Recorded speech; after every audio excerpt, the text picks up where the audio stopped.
So tonight, I want to talk about living under the grace of God. Right, so we've been talking about just like receiving the grace of God, like what does it mean to be saved? But tonight I want to expand this conversation. I want to talk about living under the grace of God and the importance of us understanding that the way that you got saved is how you must walk in your salvation. You were saved by grace, not by works and not by law. Right? And I've been telling you that you cannot walk away from the grace that saved you. You cannot graduate from grace. If you graduate from grace, you will become legalistic. You will start to live under condemnation. You will always question your salvation. You will never know if you're really free, if you're really loved, if you're really a Christian. You will always question yourself and doubt yourself, and you will never be able to walk in freedom if you ever leave this place. And so the same grace that saves you is the grace that has to sustain you all the way through. But if we're confused here, and we're not really sure if it's something I did to receive it or if it was just the grace of God. If we're confused here, we're going to walk into confusion.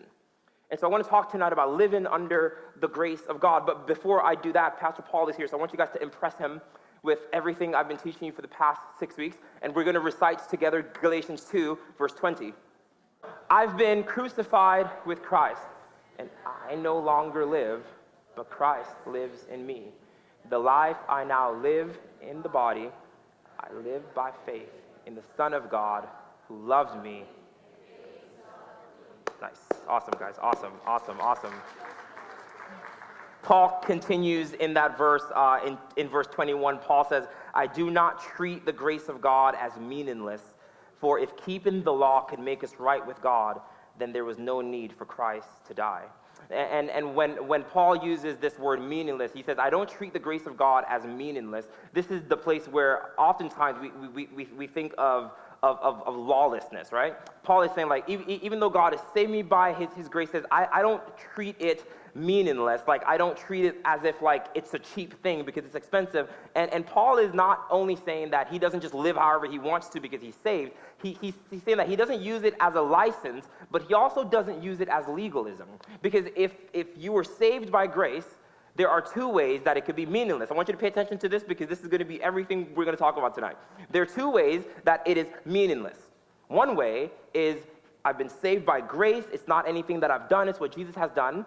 And now I'm going to live like hell. That's to treat it like meaningless. You guys agree? That's to treat it as if it's nothing, like you don't really understand what it is. But then the other side of this, so that's the license, right? That's the license. Like you think you have a license to just sin because you're saved. And then the other one is legalism, right? So the license, and then there's legalism. And the legalist would say, I've been saved by grace, but I still need to do these things to please God. I still need to do these things for God to be happy with me. Paul says you're treating it like meaningless. So you could disregard it, or you could try to perfect yourself up to it. Paul says, on either side that you fall, you are treating it like it is meaningless. Because if you're still trying to work to do what Jesus has done, then it has no meaning. So this is what he's saying. If the law could make us right with God, then there was no need for Jesus to die. So Paul is not even talking about lawlessness. He's talking about legalism. He's saying that if you're still trying to be perfect to get right with God, then it's meaningless. It becomes meaningless. So that's the first thing I want you to write out on your handouts for tonight. We must not lose the freedom of the gospel, and we must not abuse the freedom of the gospel. We must not lose the freedom of the gospel, and we must not abuse the freedom of the gospel. Now, note that I'm saying the freedom of the gospel and not salvation, not justification. You don't lose salvation and you don't lose justification because you were saved. You were pulled out. You were snatched up. But what you can lose is the freedom that it offers you on this side of eternity. Like, how many people do you know who you're sure that they trust in Jesus for salvation, but their lives are just a mess still? Like, why can't you walk in the freedom of Jesus? Right? Like, only if you could just walk in the freedom that you have, but like, you're never going to experience the goodness of God on this side of eternity. You're going to have to wait until you die before you see any of it. And that is sad. Because what the gospel is, it's not just when you die, you get to go to heaven. The gospel is the love of God right now, the presence of God right now, the peace of God right now.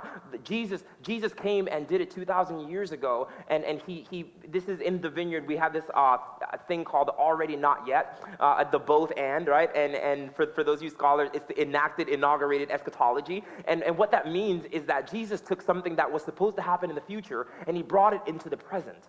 And so you're not supposed to be forgiven until you die and get to the pearly gates. Peter, you guys remember that? And then he judges you. You guys remember that? But what Jesus did was he took what was supposed to happen at the end and he said, I'm going to bring it into now, and so you get to be forgiven now. You don't have to wait until you die before you get forgiven. And he does things like this. He says, you're supposed to be healed, no more dying, no more crying. You guys remember that stuff? At the end of life, he says, here's what I'm going to do. The no more crying, I'm going to bring you that peace now. I'm taking the things of the future and bringing them into now. And so he says, it's available to you now. You don't have to wait until you die before you meet Jesus. You can encounter and live in the goodness of God on this side of eternity. This is what God has for you. So for those of you who are just sitting around and waiting to die, stop it, right? There is more for you. And this is how you're called to change the world, right? So Paul is saying to obey the law, but don't obey the law unto salvation.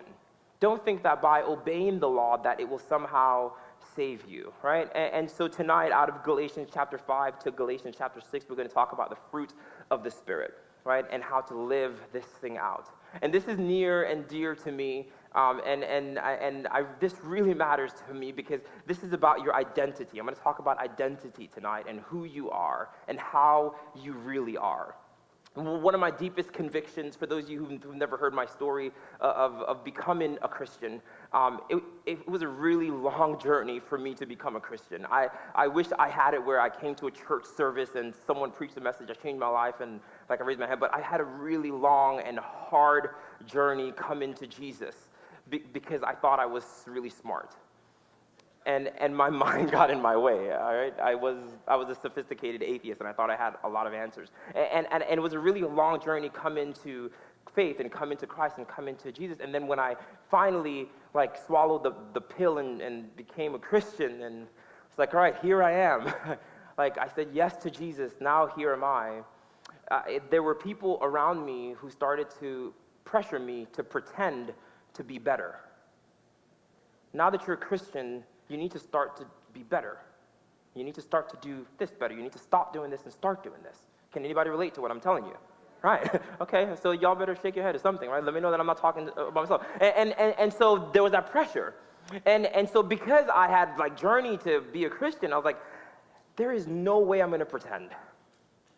If I need to pretend to be changed when God said he would change me, then I'm going back to where I was. If I need to pretend for God's power to be real, then I'm out. If he has no power, then he's not the God of the universe. And so if he says that I say yes to him just as I am, the sinner that I am, with all my weaknesses and everything, and he says, if you just come to me, Denvil, and say yes to me, I will change your life. I'm like, all right, God, here I am. I said yes to you. Change my life. And people were like, well, Denvil, you've got to stop this and you've got to stop that. I'm like, I could change my behavior, but he said he would change my life. I could change my behavior, but he said he would change my heart. And I'm not going to settle for a change of behavior with an unchanged heart, because then I just need to pretend for people who I'm not sure if I like them anyway. And now I just need to pretend. And I just refuse to pretend as a Christian. And I want you to feel that pressure. I refuse to pretend, because here's the thing, everything that you pretend to be, everything you're fighting to become, every mask that you wear, Jesus actually has the power to make you become that. Every facade, he has the power to actually change you. But here's the thing, you've got to put that thing down and say, I refuse to pretend, I need to bear fruits of the Spirit. And I'm not going to pretend to be good, I want to actually be good. I don't want to pretend to be loving. I want to actually be loving. And that's why this topic is so near and dear to me, because I lost a lot of Christian friends because I refused to pretend that I was at a place where I wasn't. And for some of us who've come this far by pretending, my prayer tonight is that you would receive true freedom to just come to God just as you are and allow him to do what he said he's going to do. Allow him to do what he said that he is going to do. And so Paul gets on this, and if you picked up where Pastor Nick left off last week, he told you to read through the rest of Galatians chapter 5 that he had on that outline. If you want to pull out the notes from last week, Pastor Nick left off in Galatians chapter 5 at about verse 19, where he started talking about the acts of the flesh. And some of you went home and read that, and you were like, oh no, I wish he would have talked about this. That's scary. Because Paul starts to talk about this conflict between the flesh and the spirit. He starts to talk about the flesh and the spirit. Now, if you've read this before, and if you read the fruit of the spirit, and if you think about everything we've been talking about in this entire book for the past 6 weeks, this can seem disjointed. Because we were talking about, you guys remember, we're talking about the flesh and Ishmael and Hagar and circumcision and the law and slavery, and then he starts talking about fruits. It's like, what does fruits have to do with everything that we just talked about, right? We started talking about the law, how he went up to Jerusalem, he confronted Peter because of the circumcision, and then he started to talk about how Abraham is the father, and he started talking about Sarah, and then all of a sudden he starts to talk about fruits of the Spirit. And I want you to know that this is not a different topic. Paul is still talking about the same exact thing. And I want you to, if you have a little note sheet, I want you to jot this down here because I want you to see the continuity of what Paul is talking about. Because when he starts to talk about the flesh and the spirit, it's the same thing as law and grace, as Hagar and Sarah, as Ishmael and Isaac. He's doing the same exact thing throughout this letter. He's giving you these two comparisons. You could live under the law or you could live under grace. You could live by the flesh or you could live by the spirit. You could live as a son or daughter of Sarah or you could live as a son or daughter of Hagar. And he's giving you this back and forth the whole way through. And where he started off is this. He says, this is how you're birthed. He says you were birthed, if you're a Christian, you were birthed under grace, not under law, because grace saved you. And he says if you were birthed into freedom and not into slavery because Jesus came to free you. If you're a Christian, that you were birthed under the covenant and the promise of Sarah, not of Hagar. And he says if you're birthed as a Christian, that you were birthed under Isaac and not Ishmael. And if you're birthed as a Christian, that you're birthed to live this way, like you're justified by this. So he says now when you start to walk by the Spirit. Walk by Isaac. Walk by Sarah. Walk by grace. Do you guys see what I'm saying? Like it's the same thing that he's talking about. He's not going crazy and going into a whole different problem. He's expanding on if you believed that you were saved because you became a good person, and then God finally said, yes, I'll take you because you're good. He says, if that's what you believe from the beginning, that's how you're going to walk. That's how you're going to walk. Because if you believe that you were birthed because you followed the law, you will walk under the law, you will walk under slavery, you will always feel condemned, you will never be free, and you will always have to pretend. So he says the way that you started matters. And that's why I spent 6 weeks on it, because I want you to know that you were not birthed because you behaved well, you were birthed because Jesus was gracious enough to offer salvation to you. That's how you started. And I want you to know that. And I want you to know that. You guys remember we talked about you don't do anything to get up to Jesus. That you allow him to find you the way that you are. And if you imagine yourself in a pit, if you climb up two little things to get to him, you've missed the power of him going all the way down to the grave. It says, don't you climb up an inch. Don't you pretend to be a little bit better. Right as you are, in everything that you are. Let him love you down to your worst sin. Because the blood, if it's real, it's real. Let it come all the way down there and save you. And if you understand that that's how you started, when he reached all the way down and pulled you up, then you understand I was saved by grace. And Paul said, this is how you're going to walk. But if you think that you were saved because you followed the law, it's very shallow. And your faith will be shallow, and your walk will be shallow, and you will never be changed.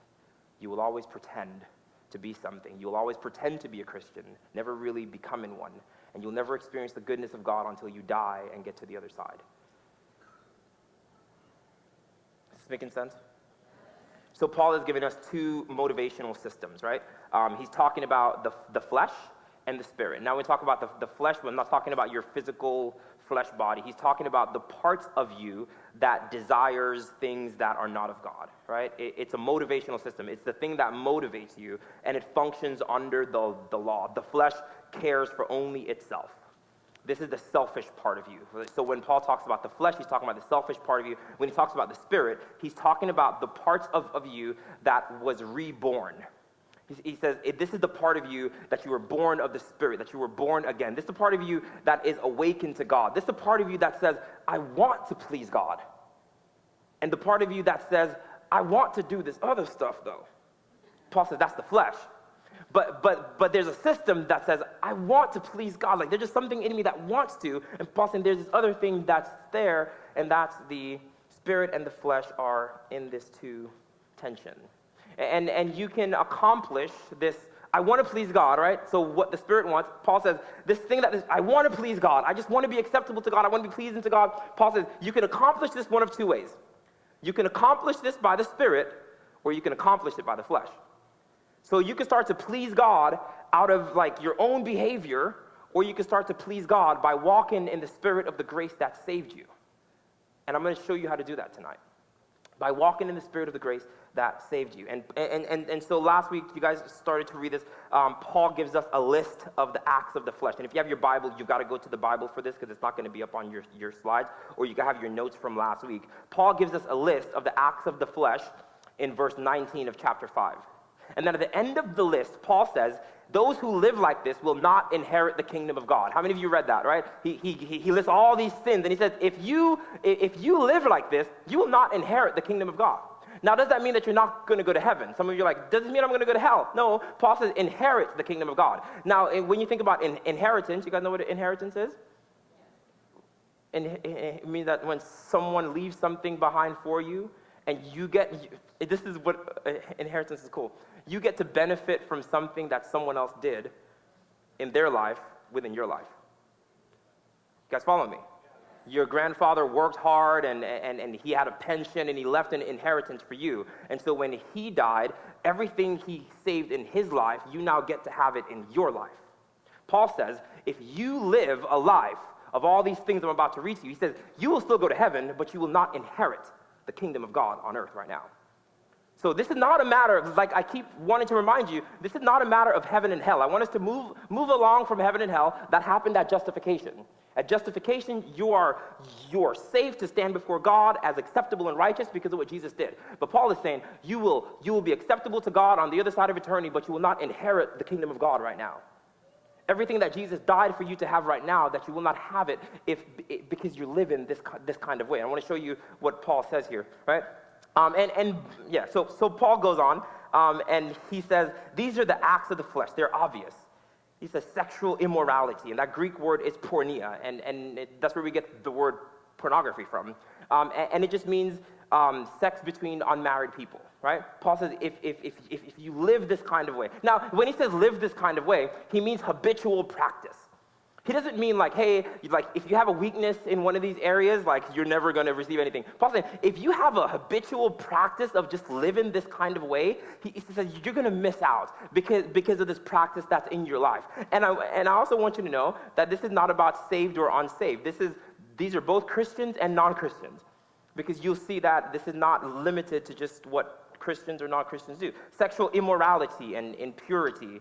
Debauchery, that Greek word means uncontrollable sexual activities.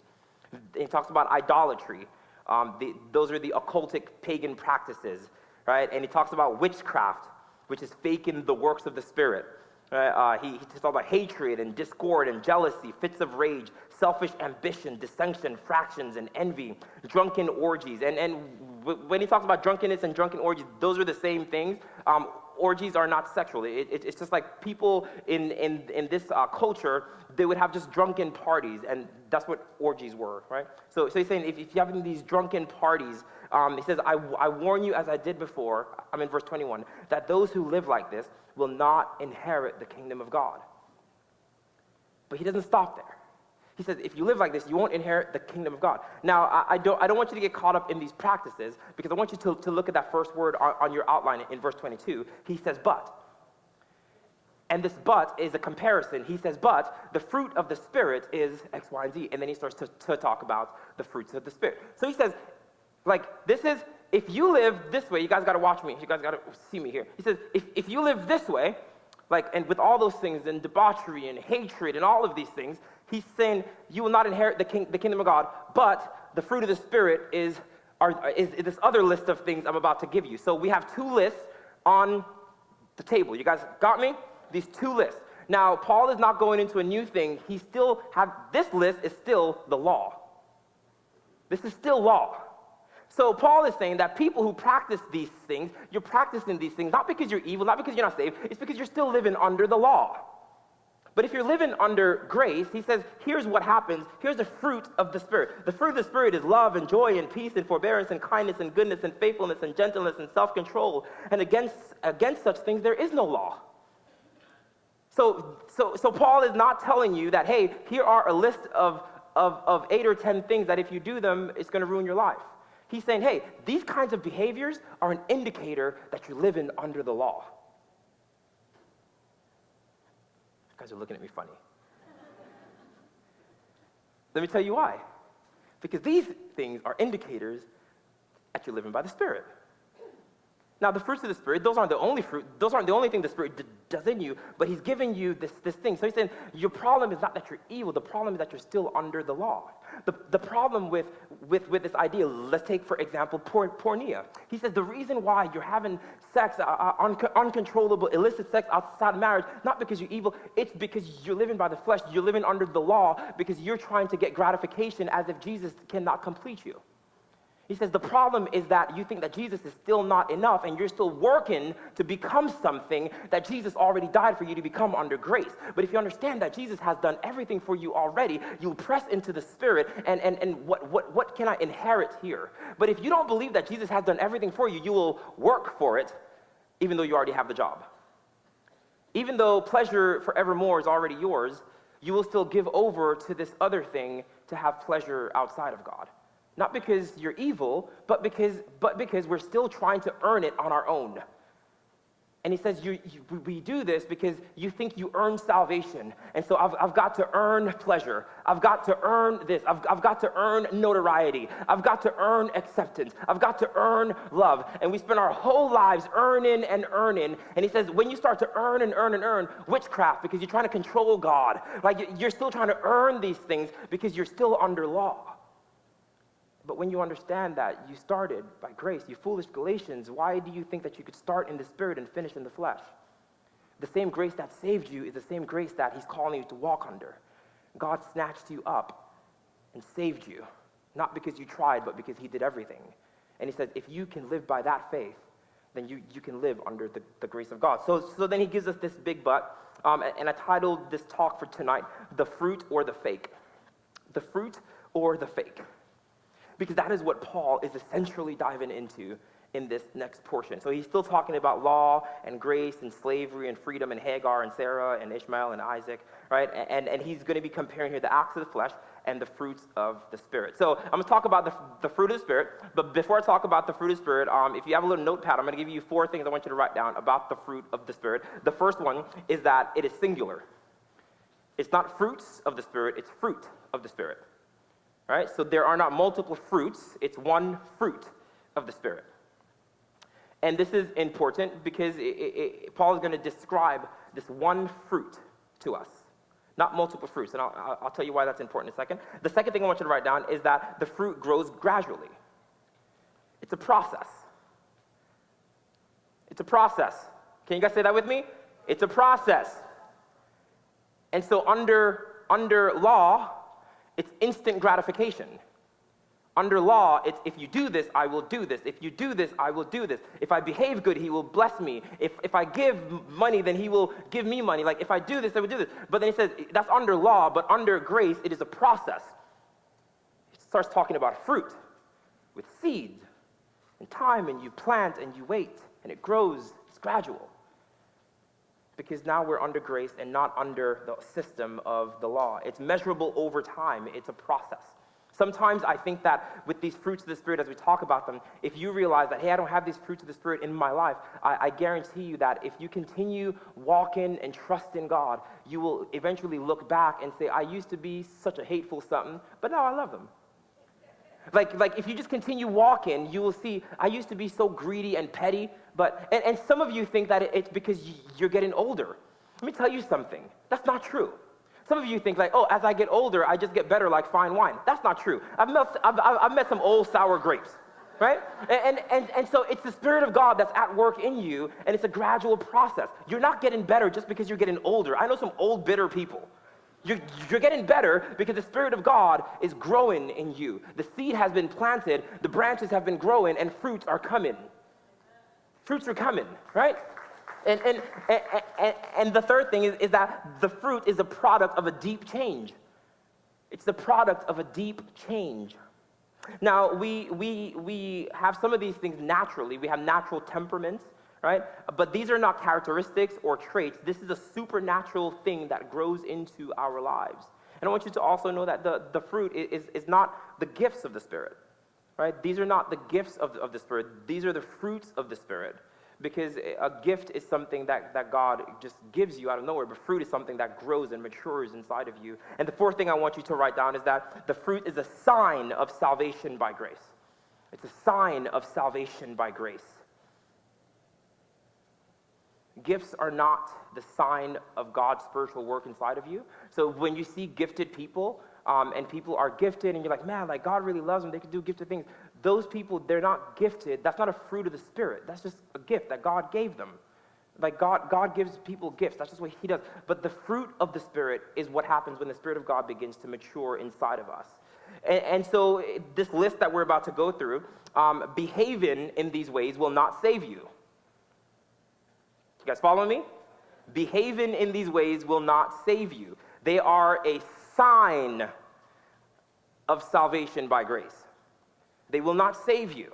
And so you might know people who are patient, who are kind, who are loving, and you're like, oh, well, then they must be saved. And I'll say, no, that's not how it works. Because the fruit is a sign of salvation by grace, and it's one fruit. And you'll see that you can have one or two or three just because of natural temperament, just because of who you are. But I'm talking about radical transformation in all of these areas that I'm about to talk about, that you'll see yourself begin to increasingly grow and become more like Jesus. Not because you're pretending, but because grace was planted inside of you. You continue to walk in the grace that saved you, and you started to grow branches and fruit started to come out. And this fruit is now a sign of the seed that was planted when you were saved. You guys follow me? Let me tell you how cool this is.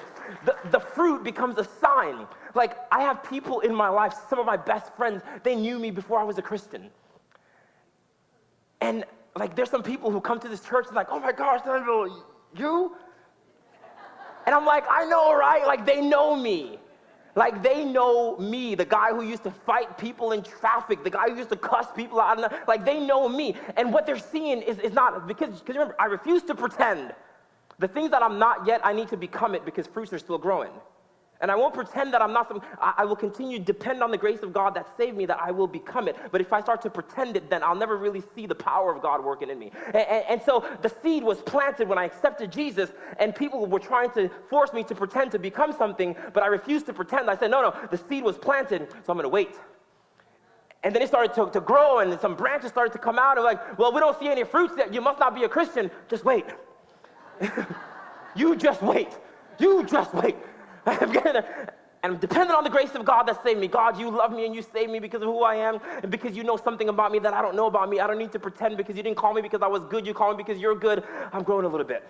And I continue to depend on the grace that saved me. And then all of a sudden I start to get some branches. I say, I don't see any fruit. You just wait. You just wait. Fruits are coming. And the worst thing that you could do in this state is try to go to Publix and buy apples and tie them to your tree. Because let me tell you something, if you tie fruit to your tree, it's a fake fruit. You did not produce those fruits. You bought them and you're pretending that's you, but it's not you. And everybody's going to walk by and say, look at that beautiful apple tree. But little do they know that you're barren. So you just wait. And the strings that you're tying to the branches, you're choking them out and real fruit cannot come. All right. So you can't just pretend to be stuff, right? Because the apples are not the thing that saves us. The seed is the thing that saved us. And so if you find yourself buying apples and tying them to your tree so it looks like you have fruit, you still think that the apple is the thing that saved you. You still think it's the behavior that saved you. But if you understand it's the seed that saved you, you will continue to go to God with the attitudes and the behaviors and trust that fruit is coming. Fruit is coming. All right. I'm sorry. So this is a continuation of everything that Paul is saying. Paul is saying that these teachers are counterfeit. The gospel, you guys remember, it's not actually a gospel. It's a fake gospel. It's a counterfeit. And Paul is going on about this counterfeit thing, the counterfeit gospel, the counterfeit salvation, the counterfeit grace. And now he's going to start talking about the counterfeit spirit, the counterfeit transformation in your life. And so you guys have your little sheets. Can you put up the chart there for me, please? All right, so some of these words you're very familiar with, but these are actually the Greek understanding of some of these words. And so I give you a definition, and then I give you the opposite, and then I give you the counterfeit, the fake fruit. So I give you what it is when it comes from the seed and up through the branches and it starts to sprout. This is what it is. And I tell you the opposite of just what it's not, right? This is the stuff that you just, like when the land is barren, right? And so love is a response to intrinsic value, right? Love is a response to intrinsic, like the value that you have, right? And the opposite of love is fear. The opposite of love is fear. And now this is what you got to be careful of. The counterfeit is selfish affection, where I choose to give to you because of what I'm going to get from you. And so it looks really good on the outside, but inside there's a motivation that you do not know about. That's the counterfeit, right? Let's go to joy. Joy is to delight in God for the beauty of who he is, because of who you are, like we were singing, right? And the opposite is hopelessness. Like, I don't even know who God is. I don't know. Those are those who don't have God. Those would be the pagan list. But the counterfeit is a zeal based on the blessings and not the blesser. You guys understand me? It goes to the next chart. The next chart is going to be cleaner for you to see. I took out the opposite, and I just gave you the counterfeit, right? So this is the grace of the Spirit, and this is being under law and under flesh. And I just want you to see the opposite here because of what Paul is going to do. And so peace, real peace, is to have a confidence and rest in God's presence and wisdom and control. Meaning that no matter what life is doing, I trust God. That's real peace. But the counterfeit is apathy. The counterfeit is to be without care. It's to pretend that like nothing really matters anyway. Like, that's not real peace. You just don't care. But real peace is when I do care, but I trust God about what's happening. And then forbearance, patience. The real definition is to face trouble without blowing up or giving out. And the counterfeit is cynicism. Like, you're not really patient. You're just a cynic. And kindness means to serve others practically. And it's to serve out of a place of real, deep vulnerability. And the counterfeit of kindness is manipulative deeds. Right? You guys see what I'm saying? They can look the same on the outside. It looks the exact same. You'll never really know. Goodness is integrity. That goodness means that you're the same person in every situation. But the counterfeit is that you're always truthful, but you're not really loving. That you just get things off your chest to make you feel better or look better. And so you take, just when things are convenient. Faithfulness is loyalty and courage, and is to be reliable and true to your word. And the counterfeit is to be loving, but not always truthful. The counterfeit of faithfulness is like never willing to confront a challenge. And when we say things like, I don't believe God is calling me to this, just because you're afraid, right? Like it's not faith in God, it's fear of repercussion and fear of failure. Gentleness is humility and self-forgetfulness. It means to consider others. And some people who pretend to be gentle, they just see themselves as inferior. You're not really gentle, you just think less of yourself. And self-control is the pursuit of the important over the urgent. Self-control means that I know what's important and I'm going after that thing. And I know that like I have this thing, but I'm controlling myself because I know what's important. And the counterfeit is a willpower based on pride. It looks the same, but it's a counterfeit. Paul goes on and he says, against such things, against forbearance and kindness and goodness and faithfulness and gentleness and self-control, there is no law against these things, which means that there's not a law for you to follow to get them. There's no law against them, right? And it means that you can't conjure them up in response to a command because there isn't one. And it's the same, it's the way that you actually are inside. It's who you actually are, and it's not just the way you act. There's no law against, because the law controls the outside. The law controls what you do. Paul says these things, there's no law. It's seed, trunk, branch, fruit. No law here. This is agriculture. This is what God does inside of you. You cannot pretend on this one. Verse 24, Paul continues, those who belong to Christ, Jesus, has crucified the flesh with its passions and desires. And since we live by the Spirit, let us keep in step with the Spirit. And I want you to pay attention to me here. This is an active process. So Paul is not saying to be hard on yourself, and he's not saying to make everyday Lent and just start giving up stuff, because that would be counterfeit.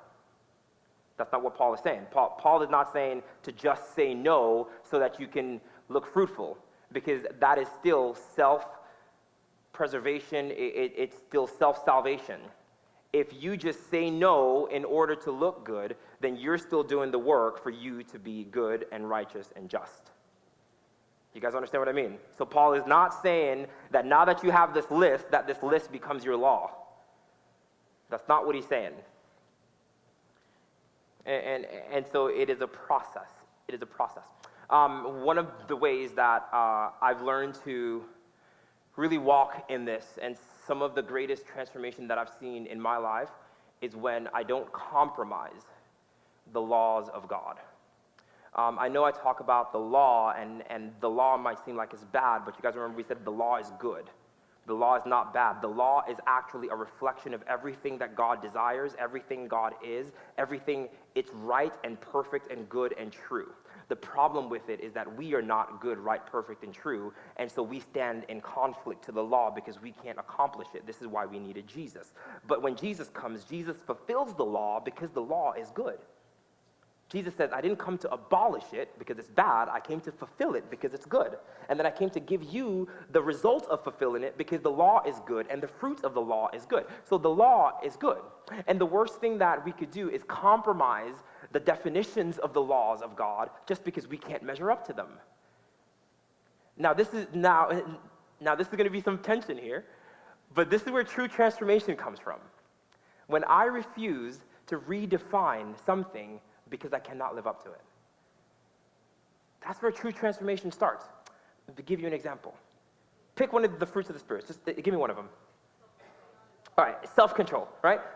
Self-control. Like if I find myself like really wanting something and I'm not like, it's not a thing, a definition here is to pursue the important over the urgent, right? So I'm not holding myself back out of a pursuit for something that's important. I'm just holding myself back so that I could be in right relationship with God because I don't want to sin, right? That's willpower and that's just more pride. That's just me working to be, and so in this kind of a place, this is when I pray prayers like this.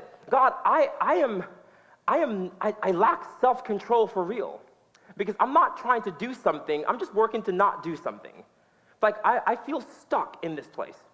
Something in my heart is not right.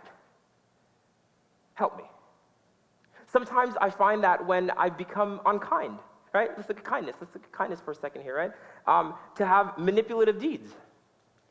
Like when we do something and you know that like you won't say it, but you have these thoughts and you have these feelings and you know what you're really after, and it looks good on the outside. Real transformation comes where I'm like, the grace that saved you, the same way you got here. Do you remember how you got here? I'm a sinner in need of salvation. I need your power.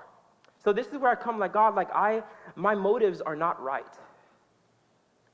Like it's not a conversation to be had with anyone, but I'm not going to compromise it, but I'm going to come down here and say, God, my motives are not right. Like it looks good on the outside, but really I'm greedy and selfish. Now that's hard to say because we love ourselves and we want to be kind to ourselves. But the problem is that this is the thing that Jesus is trying to resurrect in us. These are the things that he's trying to change in us. And he can't change it if we're not giving it to him. You guys hear the saying, give it to Jesus? Christians used to tell me that all the time. I was like, well, I don't know how to do that. How do I give it to Jesus? Like, I mean, he died 2,000 years ago and then he ascended. And it's unseeable. How do I give it to Jesus? And giving it to Jesus means this is who I actually am. Like, I'm actually unloving, and I actually am frustrated with this person, Lord, and there's something wrong with my heart right now. My heart is not right, and I need your power to change me. And then I pray these kinds of prayers. Like, remind me of your grace that saved me. Like, sometimes I find myself working hard to become something, and like, it looks really good on the outside, but on the inside, I'm really afraid that I'll fail, and so I'm working harder. And in that place, I come back, and I'm like, God, like, I know I'm accomplishing a lot, and I want to continue doing those things, but my motives are not right. And the fruit of the Spirit, there's no law against it. You cannot follow a rule to get it. It is a seed that is planted, that's watered and mature, and it comes when I'm like, God, the same grace that saved me when I was just in a life of sin and nastiness and debauchery, I need that same power to continue to transform me. I don't just want to be saved by grace. I want to walk by grace. I don't just want to receive your Spirit when I said yes to you. I want to walk in your Spirit. The same grace that saved you. He said that the same power that raised Jesus Christ from the dead lives inside of you, which means that it can resurrect some dead things inside of you right now. But if we pretend that they're alive, then we miss it. Is this helping anyone? And then he goes on. Look at verse 26 here. I'm doing really good on time. He says, let us not become conceit, provoking and envying each other. And I have like just an hour worth of stuff on this one verse, and so I don't know what to do right now. So the Greek word here, conceit, it means vainglory, right? It's a place of deep insecurity, right? I want you to jot that down. Conceit. It's vainglory, and it's a place of deep insecurity. It means that I'm not really sure how valuable I am. That's what conceit means. It means that I'm still not sure about me. That's conceit, right? And then I want to give you these two other words. Provoking is this competitiveness. The word is about looking down on someone else. Like, that's provoking. And then envying, actually, so provoking is a superiority, and then envy is an inferiority. Like, I think that I'm less than this, and so I look up to the person who I believe is superior to me.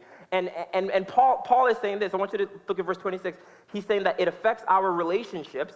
He says, because when I am conceit, when I don't know who I am, watch me here, when I don't know who I am, I don't know my glory, I don't know my value, then he says there's two things that happen with that. He said, let us not become conceit and thus provoke and envy each other. Because if we are conceit and have vainglory and are not sure of who we are, he says you are either going to lord yourself over others so that you can be filled with glory and feel better.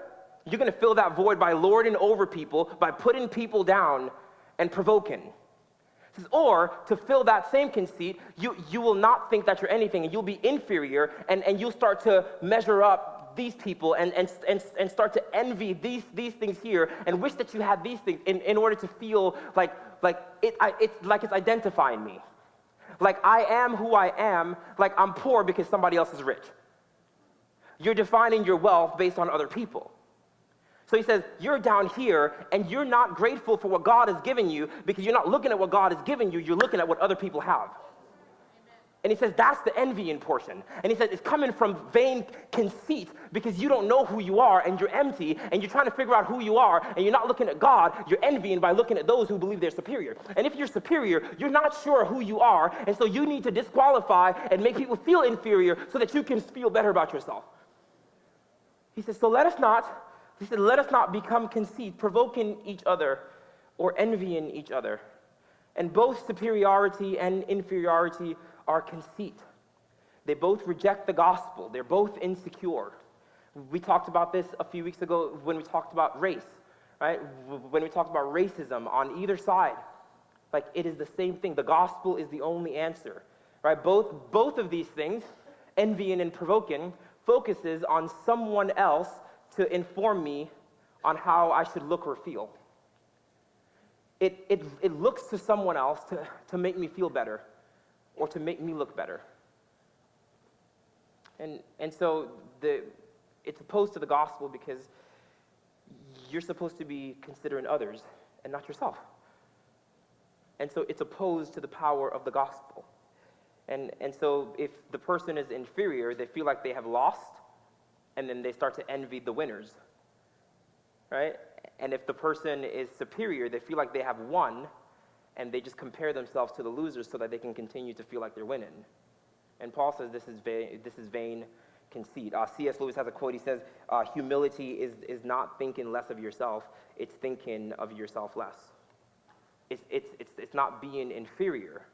It's knowing who you are and knowing that Jesus Christ had saved you and that you have an inheritance. Like we talked about that 6.5 billion, right? Like knowing that you have an inheritance and you don't need to envy and you don't need to provoke because you know who you are. And when you know who you are, when you know how loved you are, it changes the way you see the world. But the only way that you will know how loved you are is if you let him love you right down to the deep core of who you really are. If you don't try to change it, but let him love you.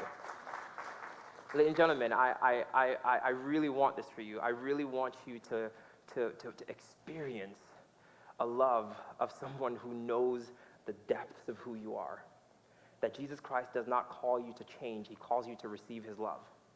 And he says, if you receive my love, then the change that you need in your life, it will become fruit. I'm not calling you to produce fruit. How could you produce fruit without seed? If you don't have the seed of my love, I don't expect you to produce fruit. I expect you to open up your heart and let me love you. And then you'll start to see the change in your life that you actually want. But he says, don't try to pretend, just let me love you. On the back side of your sheet, I want you to jot this down. Having a gospel-based self-image. The first thing I want you to write is that the gospel gives me a new identity. The gospel gives me a new identity. The gospel is the only thing that makes me confident and humble at the same time, right? We talked about the gospel is the only thing in the world that will define you and say, even though you were in the sin that you were in, the debauchery you were in, that Jesus Christ came and loved you, and so you are valuable. Like, you are important. Your daddy is the king of the universe. Like, and he sent himself wrapped up in, he did this miracle to come and save you. That's how much he loves you. And he says that kind of love makes you confident about who you are. But at the same time, when you feel that confidence starting to turn to pride, you remember that you didn't do anything to get it, and it makes you humble. The gospel is the only thing that gives you confidence and humility at the same time so that you can walk in the spirit of the gospel that saved you. This is why you can't walk away from the grace that saved you. This is why this piece, 6 weeks I spent here, because this is so important. Because if you don't know how you started and you don't have that seed and that power, you will start to walk according to something else. And verse 6, Paul goes on and says, brothers and sisters, if someone is caught in sin, you who live by the Spirit should restore that person gently. And that Greek word restore is the word they use for setting a misplaced bone back into place, right? Outside of the Bible, in other Greek writings, they use this word, and it's to set back a dislocated bone. And it's going to be painful, but it's for the purpose of realignment, right? That's the word restore. And I love the fact that he says brothers and sisters because he's talking to a family who's on the same journey, right? You guys are going to see this. This is the power of the gospel. We're on the same journey, rescued by the same Father. You have a new identity. You're not better or lesser. Brothers and sisters. You have a new identity to walk in. The same grace that saved you is the same grace that saved the person at your table sitting next to you. And Paul says this, though. He says, but watch yourselves, or you may also become tempted. And he's not talking about being tempted into the same sin. This idea of watch yourself is to look at yourself. He says, look at yourself in light of the gospel. Don't forget who you are and where you are.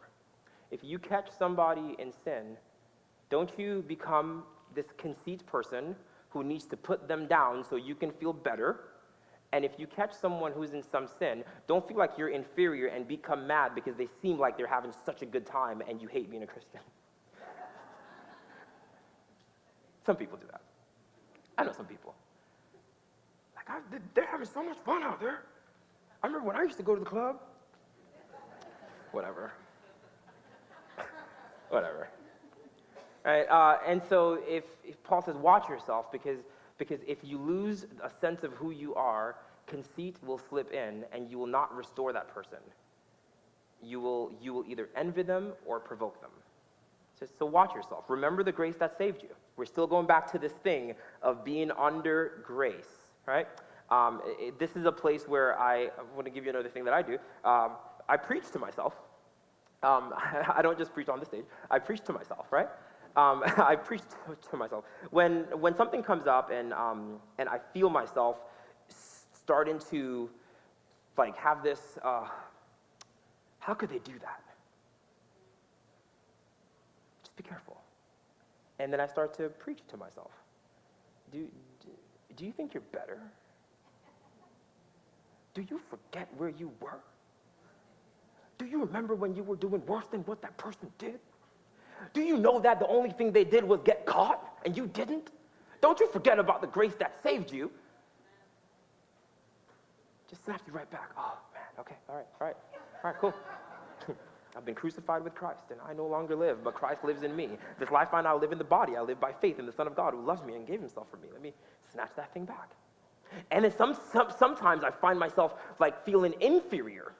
Right, like Pastor Kevin talks about this past weekend, how the wicked people, like I know people who are not Christian, like more of my non-Christian friends seem to make more money than my Christian friends. And it's crazy. I'm like, how come they get to drive these nice cars and live in these nice houses, and these fine people are working 3 or 4 jobs? And in that place, like when they start to go through something, I'm like, it's because you ain't got Jesus. Right? Because I feel inferior to them because they're superior to me. And so when they're in sin, I can't restore them gently because I envy them. And I'm like, it's because you ain't got Jesus.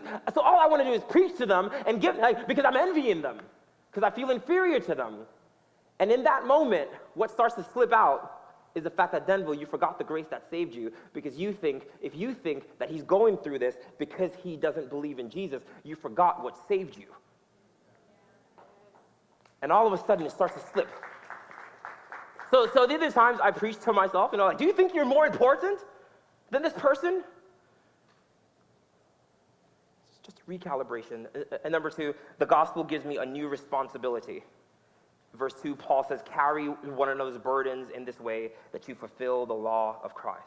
And the law of Christ is to love your neighbor. All throughout the gospel and in the rest of the New Testament, we see the law of Christ is to love your neighbor. And Paul is saying, like, it's this wordplay. Paul is saying, rather than being under the burden of the law, get under the burden of your neighbor.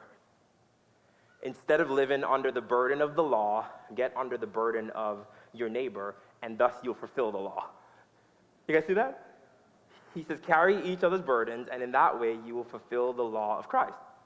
So he says, don't be under the burden of the law and trying to do better for you. He says, if you carry somebody else's burden, get out of the burden of worrying about you, get under the burden of somebody else, help somebody else practically. And he says, when you get out of this burden and you carry somebody else's burden, he says, you will all of a sudden be fulfilling the same law that you were trying to fulfill out here. And here's how you did it. You did it because you stopped being upright and you got shoulder to shoulder with somebody who's struggling with something that you don't struggle with. And all of a sudden, the same grace that saved you, you're at equal place. And he says, now you're under the law of Christ. Right here. People in this church who serve, you understand what I mean. When you give your time and you give yourself, and it's not because you're trying to get anything, it's because you see a need of somebody. And you're like, oh, I'm gonna get up under this burden and help carry that burden for that person. And there's just something that happens in that moment that it starts to transform you. Because it forces you to get from under the yoke of the law, get under the burden of somebody else, and all of a sudden you're free from this. That's how you get free from it. You get free from this, come up under this, start to help somebody else, and all of a sudden now you're fulfilling that thing.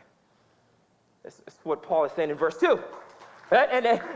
And then he says, And then it says in verse 3, if anyone thinks that there's something when they're not, they deceive themselves. And if you think you're something that you're not, you will not carry anybody else's burdens. Well, he brought it upon himself. So let him deal with the consequences. Paul says, you forgot the grace that saved you.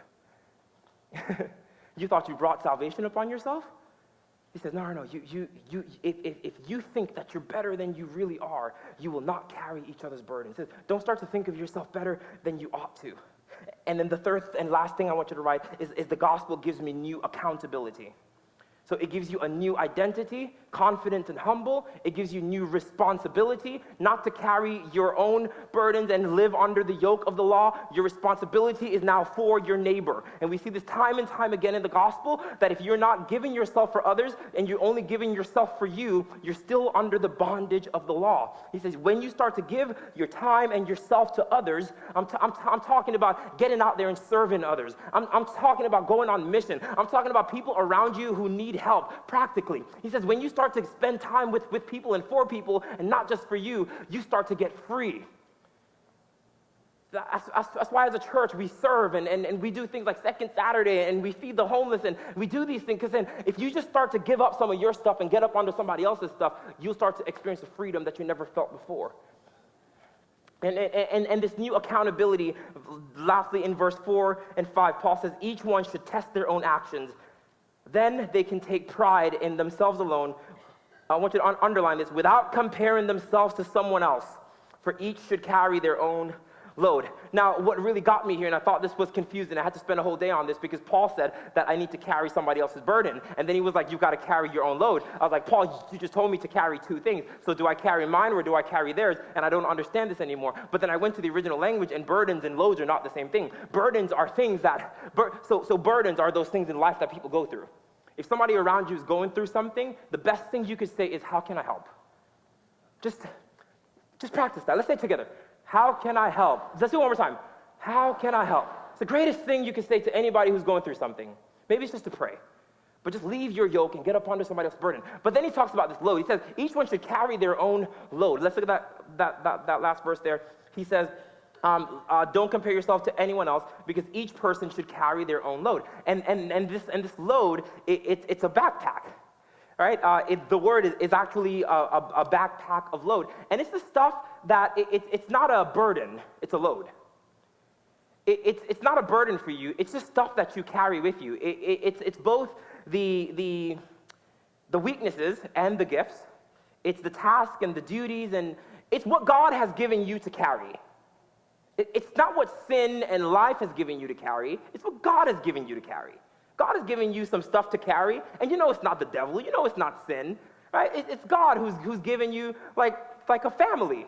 Like God gave you those kids to carry, and it's a load. It's not a burden, but you've got to carry it. God gave you a job with like great responsibility. It's not a burden, but you've got to carry that. And what Paul is saying is that you've got to carry your own load and not be jealous of other people, because, okay, let me give you an example. When you're in the supermarket and you see somebody who just like popped off for no reason, right? Or I see this in like drive-thru when I go to drive-thru, or I'm in a restaurant and somebody gets their order wrong, right? Like, and you see somebody just like go berserk, right? Have you ever seen this happen? Like people just go berserk. Like, I asked for number 2. I'm like, oh my gosh, it's going down, right? And it's like, dude, it's just, they'll redo it.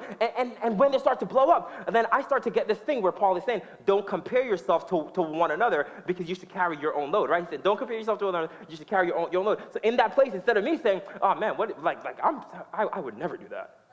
I would never do that. Paul is saying, don't compare yourself to one another. Carry your own load, because you don't know what that person's load is. You don't know the quotient that God has given them. And the truth is that even though you might be better than that person, you don't know what they started with. They're carrying their load. They could have started off at 5, and now they're at 10. You started off at 5, you're at 5. Paul is saying, don't compare yourself to one another. Compare yourself to yourself and to what God has given you.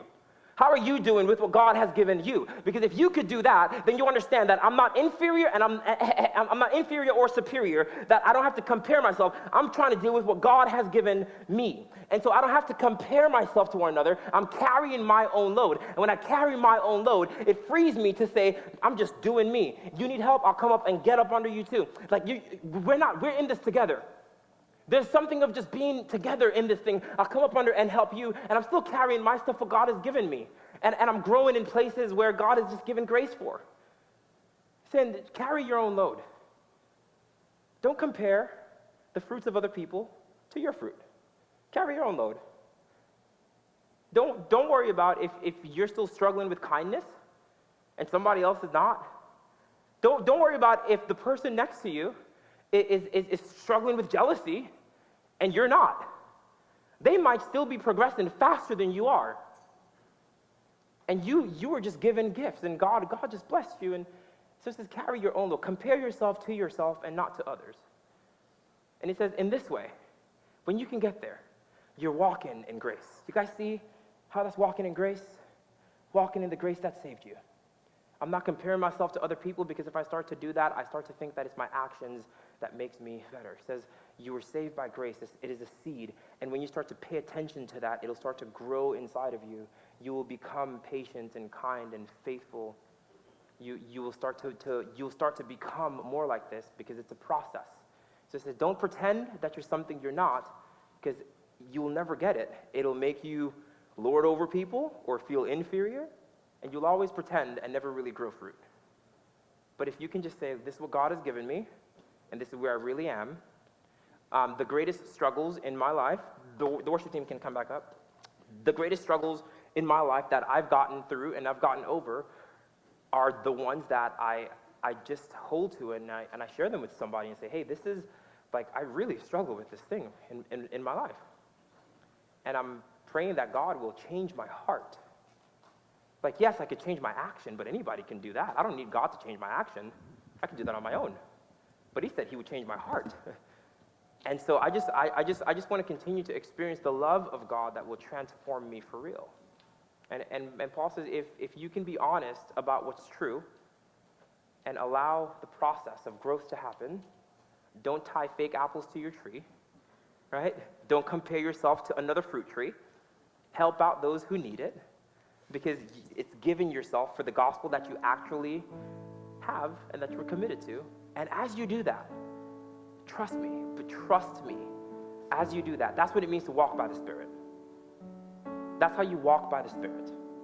To walk by the Spirit, grace, and love, and everything that God has done for me. And so tonight, as we close, I want to pray for, I had a lot tonight, so I just didn't want to do a discussion question. I really wanted to get through this. But tonight, if there are things in your life where, like you know the places you pretend, right? Like, you know the places that are still fruitless. Like, you know the pieces of the fruit of the Spirit that is still underdeveloped or non-existent in your life. And whatever those things are, I want to remind you tonight of the grace that saved you. Because the grace that saved you, that's the same seed that this fruit will come from. It's the same seed. And so I want to call your attention back tonight to the grace that saved you. That God loved you right where you were, and that he never called you to pretend. He never called you to climb higher. He never called you to do anything. All he called you to do was to just acknowledge that you're at the bottom of a pit. And then reach up. And so tonight, if you realize those places in your life, I want to pray for you, and I want to invite